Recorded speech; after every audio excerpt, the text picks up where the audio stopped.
नांदेडमध्ये मुसळधार पाऊस कोसळलेला आहे आणि त्यामुळे गोदावरी नदीला पूर आलेला आहे। नांदेडच्या विष्णुपुरी बंधाऱ्याचे 3 दरवाजे उघडलेले आहेत। नदीपात्रामध्ये 1242 क्युसेक वेगाने पाण्याचा विसर्ग केला जातोय।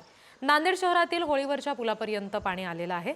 एकंदरीत पावसामुळे ही सगळी परिस्थिती निर्माण झाली आहे। दृश्य आपण बघतोय। अनेक जलपर्णी सुद्धा या सगळ्या पाण्याच्या प्रवाहामध्ये येताना आपण बघतोय। नांदेडमध्ये मुसळधार पाऊस झालेला आहे आणि त्याचा हा सगळा जलसाठ्यात जी वाढ होतीये त्याचा परिणाम आपण दृश्यांमध्ये बघतोय।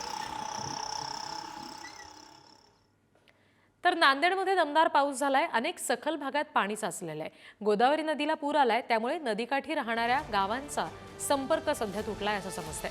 नदीकाठच्या गावातील नागरिकांच्या घरांमध्ये पुराचं पाणी शिरलेलं आहे आणि त्यामुळे अनेक गोरगरिबांचं मोठं नुकसान झालंय, कारण संसारोपयोगी साहित्य या पाण्यात वाहून गेलंय, खराब झालंय। नांदेडमधली ही दृश्य आपण बघतोय। सगळं संसारोपयोगी साहित्य आहे ज्याचं नुकसान मोठ्या प्रमाणात या पुराच्या पाण्यात झालेलं आहे। मुसळधार पावसाचा फटका सगळ्या सामान्य माणसांच्या घरांमध्ये सुद्धा बसताना आपण बघतोय। घरात पाणी शिरलेलं आहे आणि पुराचं पाणी शिरल्यामुळे अनेक वस्तूंचं नुकसान झालेलं आहे। नांदेडमधली ही दृश्य आपण बघतो।